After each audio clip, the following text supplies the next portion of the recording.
crave. Under neon lights we take a stand. Knights and wizards across the land.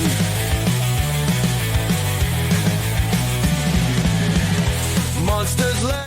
Speaking of monsters, it's time to take a walk outside, which is always scary, and take a look at what's on the shelves of our friendly local game store this week, if you're lucky enough to have one. But don't take my word for it. If I mention a product you want to pick up, call ahead and make sure they have it in stock. And if they don't have it in stock, ask them if they can special order it. But then don't get upset if it doesn't show up within a reasonable time, because there are two huge factors that are going to make it very difficult for our friendly local game stores to facilitate selling product to you. First, of course, is the continuing ramifications, that's a word, of the shutdown bankruptcy of Diamond Distributing and Alliance Distributing. And second, of course, is the stupid tariffs, which is going to make things a lot harder. Anyways, let's see what's new on the shelf. Very bad picture of a Delta Green product. This is God's Light for Delta Green, $25. It's a series of creepy adventures about creepy stuff that the Delta Green agents have to investigate, like mass shootings and cryptids and social media and all these wonderful things that you have to investigate as a member of the special, Department of Homeland or whatever. Except that, of course, we have to add the fact that there's supernatural shenanigans going on because it's Delta Green. So it's not just, hey, there's some weirdness. It's, hey, there's some weirdness, and it might involve tentacles. We've got from Snowbright Studio, The Wonderful World of Tea Pets and Tea Time Adventures. $150 for The Wonderful World of Tea Pets. That includes the maps, GM screen, and supplements. And then if you just want the GM screen, it's $20.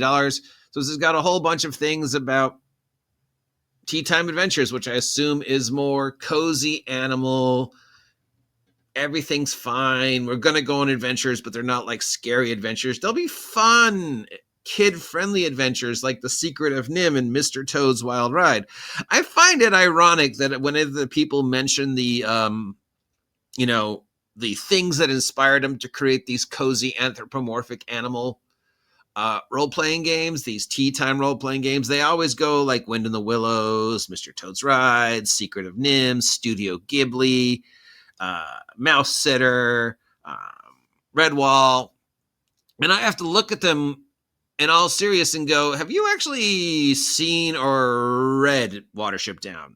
Have you actually seen or read Wind into the Windows? Have you actually seen The Secret of Nim? They're all very dark. There is nothing cozy about The Secret of Nim. From Exalted Funeral, we have this Monty Python role-playing game, which apparently comes with a catapult. I have to ask, did the people at Monty Python have anything to do with this? So this is the Monty Python's thing, the dice catapult for the thing, the albatross dice, and the meeples for the game.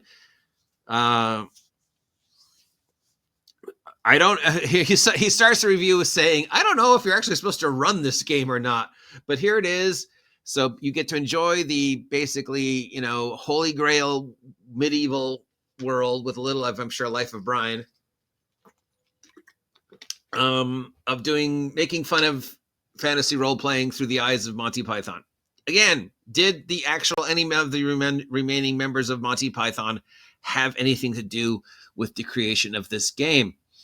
It's $50 for the game, $10 for the catapult, $35 for the dice. That's way too much for dice. And $25 for the meeples. That's actually reasonable for the meeples. This is awesome. This papercraft dice thing. I hope it works where you can actually put the dice in it and then slam them down. But if not, that's fine.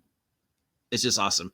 From OGGM Games, we have Blister Critters and Blister Critters Squirrel Queendom of Atlanta. This is for the grit system. $25 for Blister Critters, and Squirrel Queendom of Atlanta is $9.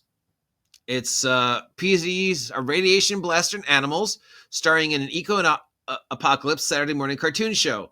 You live in a bizarre post-human world of mutant animals with nonsense powers, and you go out and do adventures. So yeah, it's Teenage Mutant Ninja Turtles, but without the humans, in a post-apocalypse, eco-apocalypse, where there's anthropomorphic animals going on ridiculousness. This sounds ridiculous. Sounds fun. Then you have to think of stuff like, okay, how would a critter, which I love this. I do this all the time with when I'm running goblins or kobolds or any small races. How would these people use stuff? We've got this picture here of the squirrel holding a scissors as a sword, and he's got, a bottle cap strapped to his chest like armor. And if you've ever played through my adventures with my goblins and stuff, you know that I always kind of think that idea of how would you use things if you were small?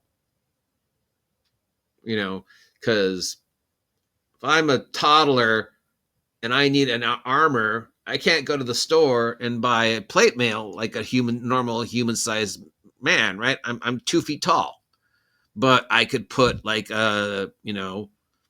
a pot on my head, and that'd be a helmet, right?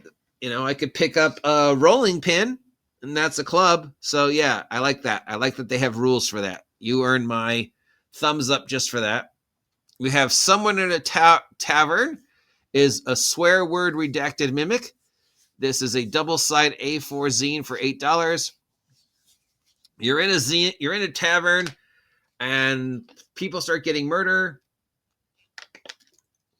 And it turns out somebody in the tavern, possibly one of the player characters, is in fact a mimic. Except if it was mimicking people, he would not take the form of a person. He'd take the form of furniture. So really, it's a doppelganger. So it's an $8 party game where it's werewolf. It's Alice is missing. It's who among you isn't what you say it is. It's Blood on the Clock Tower. It's not really a role-playing game, but then you could, of course, spin off to the whole, hey, how come we didn't notice for the past 50 episodes that Bill the Fighter was actually a doppelganger? But yeah, it's a party game. From Rowan, Rook, and Descartes, we have Heart, Doors to Elsewhere. This is a sequel to Heart and Spire. You need Heart, The City Beneath. It's a 2024 printing with updated errata, layout upgrades, and spines for easing shelvings. It's the weird dark dimension of the world of Heart, and adding new additions as well as just fixing it up. And if you haven't had a chance to explore the world of Heart yet, here it is for $12. And if you already are a fan of the world of Heart and Spire, here's some more stuff on Heart and Spire. It's the never-ending, slightly corrupt fantasy city, and then the undercity beneath the never-ending, slightly warped fantasy city idea, which is cool. And for $12, that's really reasonable. So there. I like this just because they explore a thing I'm always exploring. I don't know what to make of this. I guess I get why this is suddenly a thing, but then also I don't. Always fun to see some new Delta Green. Nothing out here that really stands out. But yeah, and as always, if there's anything I just mentioned that you think you're curious about, before you head on over to your friendly local game store, give them a call and make sure they have it in stock. And if they don't have it in stock, ask them if they can special order it for you. And speaking of friendly local game shops, shout out to my friend Tim Morgan and his game shop around the table up there in Washington. They got robbed. And you'll never guess what the robbers stole. Magic cards. What a shock. Anytime I see anybody say, hey, my friendly local game store got broken into, and I go, what did they steal? Magic cards. And if the store happened to have anything closely resembling the Power 9 or any of the, big money cards, yeah. Every time Seth's Games and Anime got robbed, it was the Magic cards. Occasionally a few other things, but it was Magic cards. And the dumb thing is we could always find where the cards went. So inevitably we could find out who it was. Because these idiots would just break in, steal the Magic cards, steal the Power 9, steal the dual lands, steal the big money cards, and then go and try and sell them in the next city over, or go down to like, where Frank's is and try and sell them to other game stores. And those other game stores would go, hey, where'd you get this Power 9? And then they'd like, inevitably somebody would call Seth and go, hey, is this yours? And so Tim Morgan, if you have a store somewhere within that buys and sells Magic cards, figure similar to Frankenstein's or something like that, I might want to give them a call and say, hey, has anybody brought these cards in the last 48 hours? So yeah, don't think you're going to get away with it, guys. If you're stealing Magic cards from your game store, inevitably everybody who did it here was caught. So you're not the criminal mastermind that you think you are. And with that, have a great weekend. It's Friday. Stay safe out there. I'll talk to you all later. Till next time, see ya. And Jeremy Crawford, get off my land.